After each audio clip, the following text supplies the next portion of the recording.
listening to Funding Rural. I'm Erin Borla with the Sisters Oregon-based Roundhouse Foundation.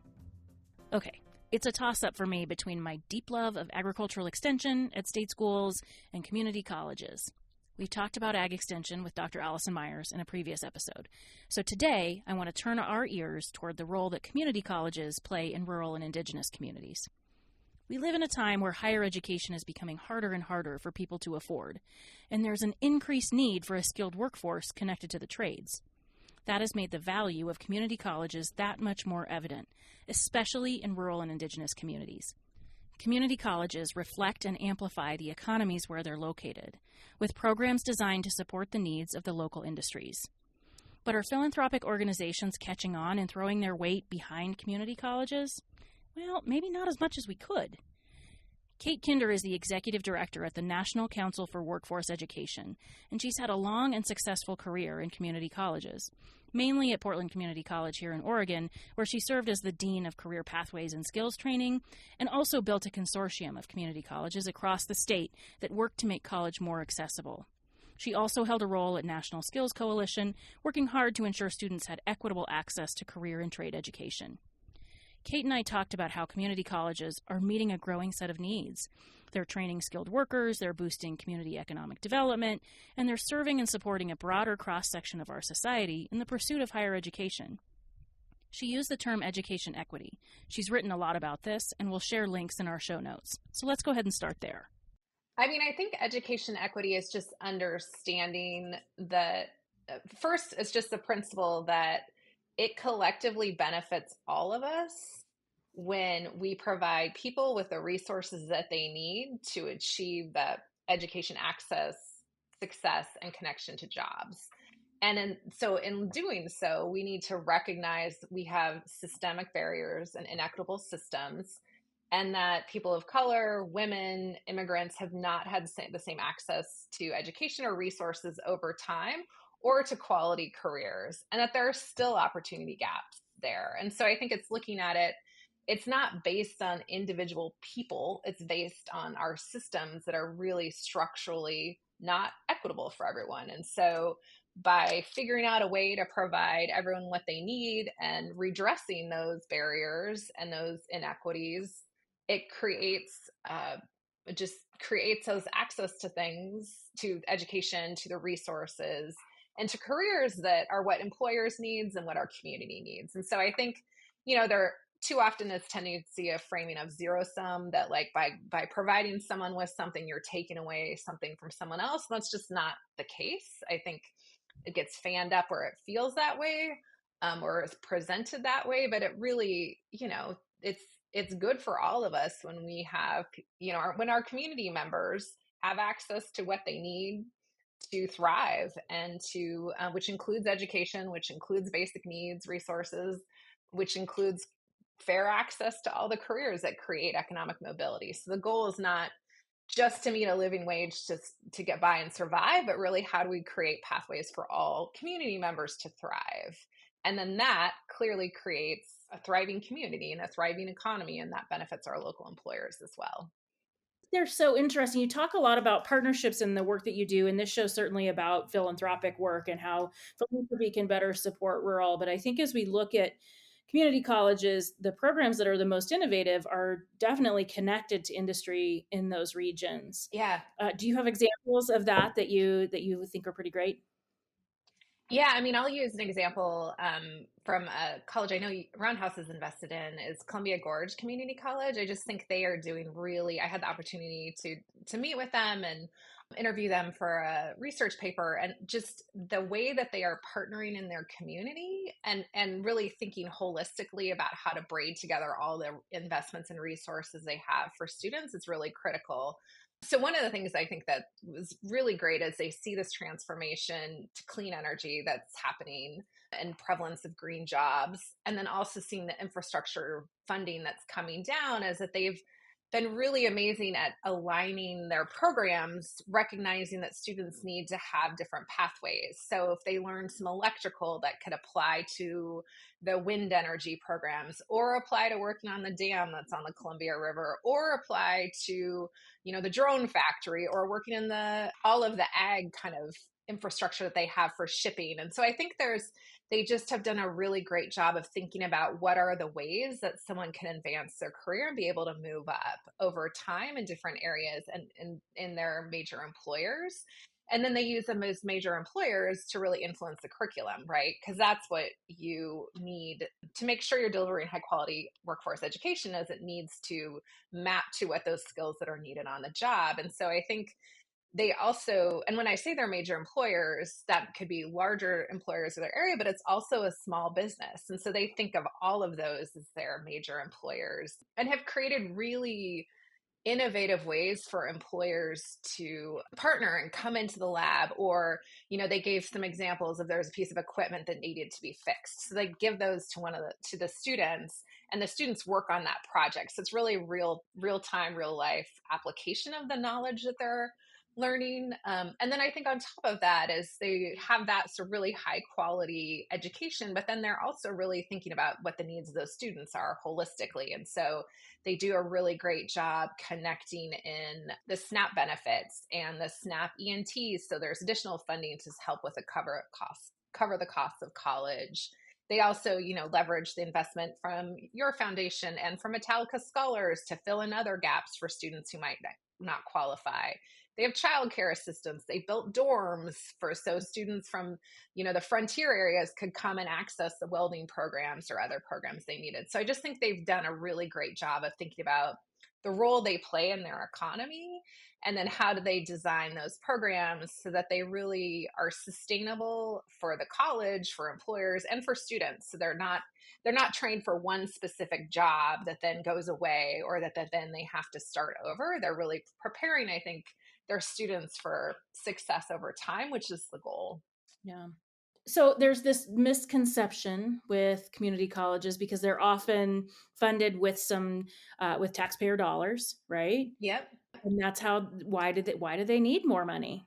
Like, let's Yeah. talk about that. Let's just brass tacks. Yeah. Yeah. So that is a great perception. So community colleges are, it varies state to state, but they are generally reimbursed based on the number of students that they have. And they do what's called there's some complicated calculation to figure out what the number of full-time students is. But the majority of community college students are actually part-time. And certainly a person doesn't need partial services. They are a whole student, a whole person. So they need the services, and that's advising, the library, all of that. So those costs are not factored in frequently. A lot of the non-credit or workforce, like these things we're talking about right now, like incumbent worker training, or, the coaching that goes with some programs, or recredentialing, those things are not frequently calculated into a state allocation. And so if you look at over time, investment of community colleges has really been plummeting. And so I think that community colleges are also very affected by enrollment. Obviously, if you have a funding calculation that's based on the estimated number of full-time students, when the economy is going well, and less people are going to college, or even during the pandemic, there really was a huge dip, right, in the number of students who enrolled. And so then again, that takes resources away. And so you think about the smaller and rural colleges, that can really affect the resources that they have available. And so I think that is a big portion of it. And typically those state funding allocations and local and property taxes are really designed to fund like the basic infrastructure. Like if you think of like paying your bills, right? Like just that. It doesn't factor in the time that's needed to create, innovative programs, to respond to emerging needs, to do research and work with the community to find out where are those gaps. And so I think community colleges, because it's their mission, find a way to do those extra components, recognizing how critical they are for their community, for the economy, for their students. But those are frequently not funded. And so that's where community colleges do an inordinate amount of braiding together of funding. And that could be, other federal grants, other state grants, other philanthropic funding streams. And so those a lot of times are what really are driving workforce education programs and undergirding and funding them. Mhm. And so I think it's something as a country really need to look at, how do we invest in our community colleges? Certainly there's not the same typical alumni base of donations as our universities rely on. And so it really is typically foundations that are providing that support or federal state grants. And I think one of the things that's going to be interesting to look at coming up is with the historic investments we have seen through infrastructure, through digital equity, and opportunities there. A lot of those federal grants are coming through agencies that community colleges haven't typically worked for or with, right? Yeah. And so you look at Department of Commerce, Department of Transportation, those aren't typically a community college's go-to funding. Department of Labor, yes. Department of Ed, yes. Some Department of Ag, but even the amount of rural development grants that are available and some really innovative investment opportunities that are there, it's just going to be a whole new kind of element to navigate of how do you create those partnerships to tap into those funding that can make a big difference for your community. Yeah, and it's having capacity too, right? So Yeah, oftentimes exactly. those rural community colleges may have a development team of one. Exactly. If they have it, right? Yeah. And so I do think it makes that was one of, I think, my has always been my favorite part of my job is figuring out like the coalition kind of consortium models and the huge value of that. And so how do you bring different colleges together to support that effort?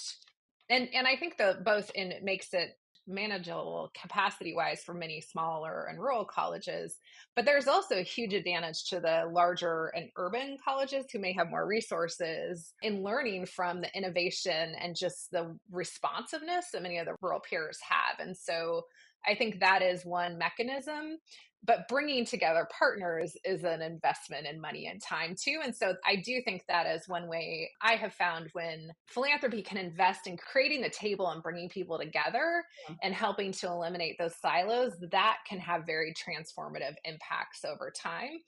It's hard to see in the immediate sometimes, but I think I had the opportunity to do some work in Arizona and in New Mexico and in some of California. And I really saw those models of bringing together all of the players in a workforce ecosystem had really powerful impacts, and just creating space to be like, how can we eliminate these silos and weave together systems and ways that better work for our people and our communities.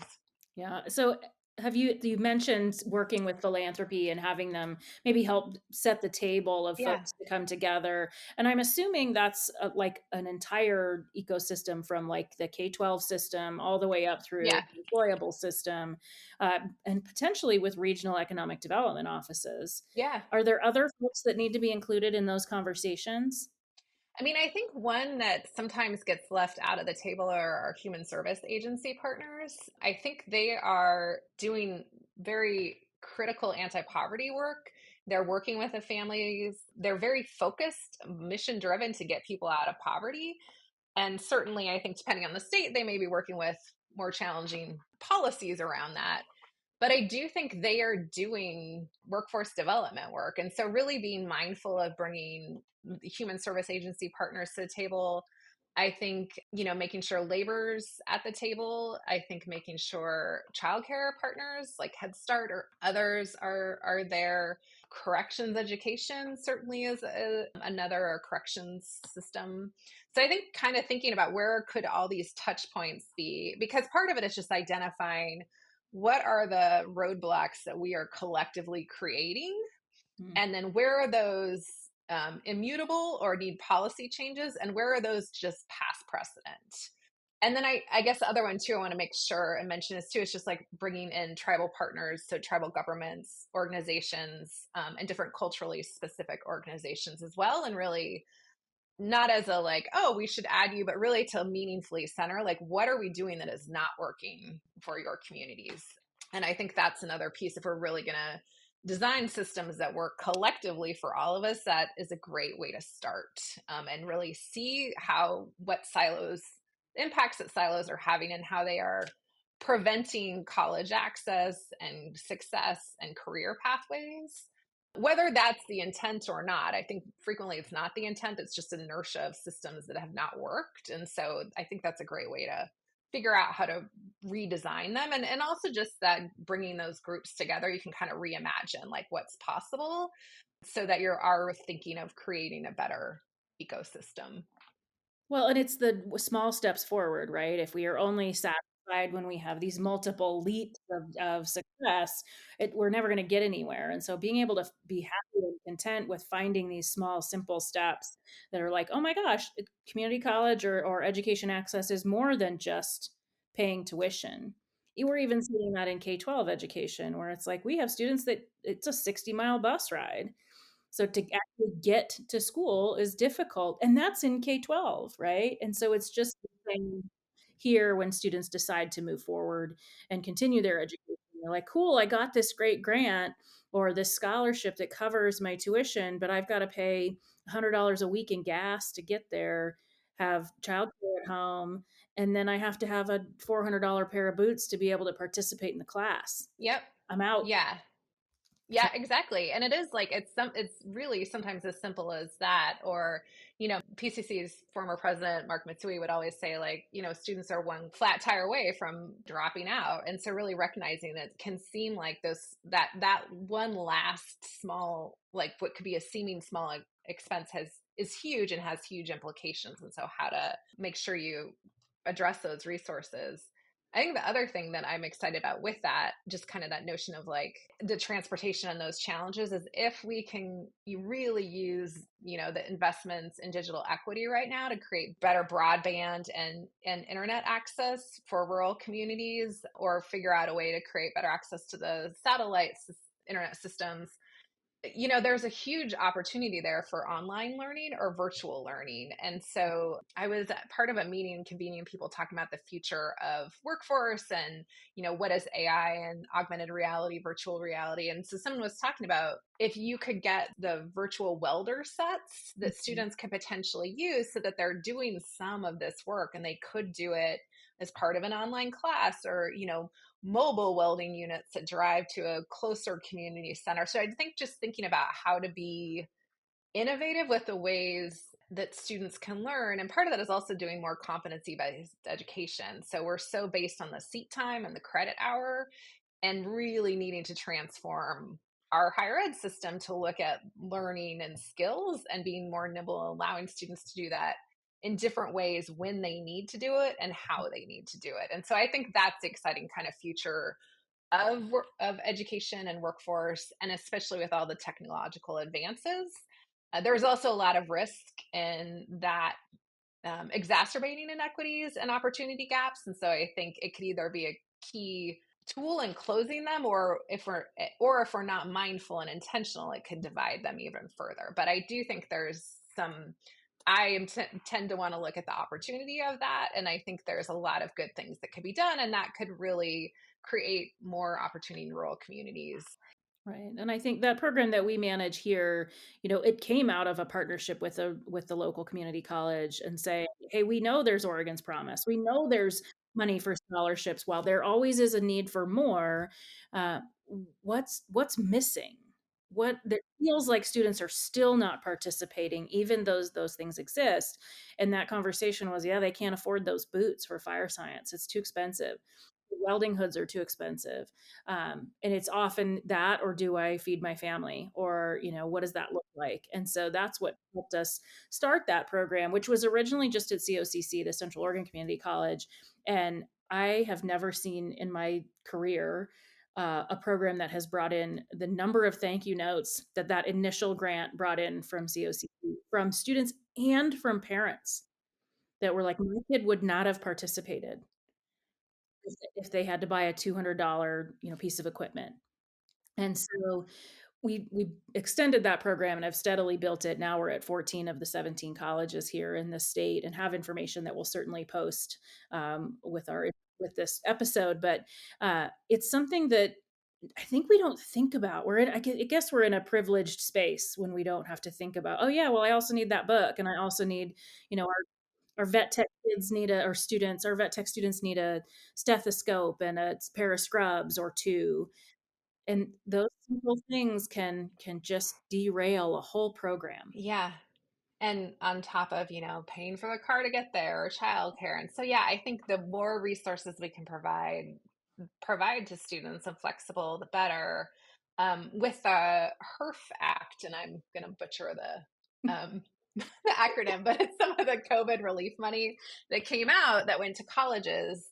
And Department of Ed just was really great about getting money out quickly, recognizing there was a need during COVID, the pandemic, to provide resources to keep things going for the students and for the colleges. But because of that, they had much more flexibility than they typically do. And there was a report that came out that looked at the effectiveness of that. And so it resoundingly found, from the student perspective, from the college perspective, and from the outcomes perspective, just having that flexible funding that wasn't like, prove to us you need it, prove to us what you're going to do with it, like had positive impacts both in perception and students retention and completion. So I think just thinking about those things do make a difference. And so how do we make that more effective in how we award financial aid in our states? I mean, ideally federally, but until we can get workforce Pell Act passed and more supportive services passed as part of financial aid, our states have the ability to make those investments, and many are, but really need to look at how we can blur those lines between non-credit and credit, provide students with funding to pay for it, and cover the whole cost, including the tools, books, because CTE programs are more expensive for students to attend, and that is not factored into their aid package. And it should be. So in the new role that you have, Yeah. in the next 5 years, what's success look like? Yeah, that's a great question. Success would look like having an increased membership, so more partners to work with. I think increased peer learning, technical assistance, research opportunities. And when I look at those, I'm looking at, doing those in concert and in partnership with many other organizations in this space. And then I guess in terms of impact, really looking at that we've played a key role in scaling programs that work and telling about those, that we've helped shift the narrative around higher education. And that, it's great that workforce education has been elevated more nationally, but that should not be pitted against transfer pathways or liberal arts, or as if it's a zero-sum higher education pathway, but really that we've advanced the value of all at learning and post-secondary education, that we have made strides on blurring the lines between non-credit and credit, that a student is a student is a student at colleges, whether they are in a non-credit, adult ed, apprenticeship, applied baccalaureate, associates, that we have dismantled that hierarchy that's often the framing around that, which I think will also help with the perception of higher education as a whole in the country. And then really looking at how we have looked at, with all these investments that are coming down, how have we used those to create connections with colleges to improve our workforce education programs, to deliver more equity conscious and responsive programs, working in partnerships with employers, but also working in partnership with community-based organizations and all the partners I've been talking about, so that it's not a transactional one-on-one, that it's a really an ecosystem approach. And that, we're continuing to learn from the field and advance it. And one of the things I'm really passionate about, I guess, is kind of the last piece, is that I really believe in the power of student and practitioner voice. And so I think that those who experience the issues or are closest to the issues have the most nuanced understanding of it and have the best solutions. And so I think figuring out ways that our students can inform what an equitable workforce education program looks like, figuring out a way that our practitioners are, promoting the solutions and those policies that are needed in the state, and really just telling the story. I think that is often missed. So I really am interested in doing more of that work. And I think there's the quantitative and qualitative parts to that, right? So there's looking at the economic benefit, which is really important. There's the benefit to the local economy, to employers, but there's also the transformative impact on an individual level. So I think that's the piece why I will do the work, is just hearing from students what an impact it had on their lives. And that's their perception of what's possible. That's their perception of what they think is possible for their kids. And so really also telling that story of, yes, it led to a better career and better economic stability, but it also shifted their sense of what the world could be and what their community can be like.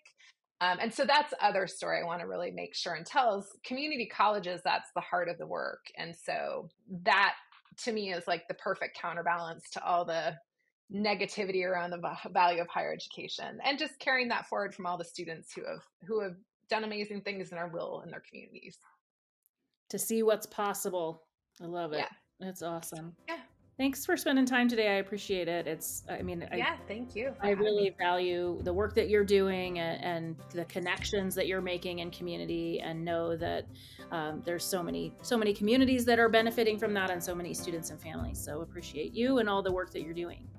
Well, thank you. And likewise, I really appreciate your investments in community and your caring about the community, and the way you approach working with partners. Is it's very relational and partnership based approach, and that I think could really transform the philanthropic landscape as well, and especially in rural communities where relationships are so important. I just think that's appreciate the leadership you and the foundation are taking.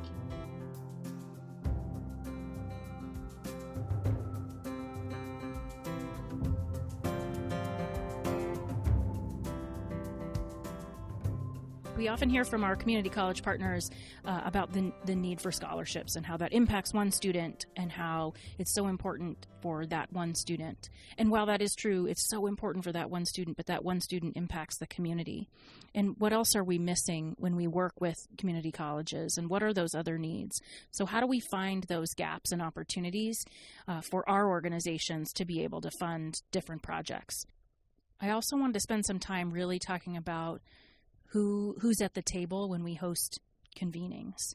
And I know Kate was so great about just listing this whole litany of folks of who she would love to include when we have these big dialogues in community focusing on programming. And half of those I didn't even think of. Like, oh yeah, you should have those folks. So really making sure that we know how interconnected each of these programs are, and how important they are to the success of an entire community. And the most important piece is, what is the action of that organization? What is the action of that meeting and that convening? We're going to bring everybody together. What are they going to leave with? It's not just a listening session. It's a listening session with an action at the end. And how do we encourage that actionability so folks don't feel like they're spinning their wheels? Thanks so much for listening to Funding Rural. You can check out more show notes and transcripts at fundingrural.com.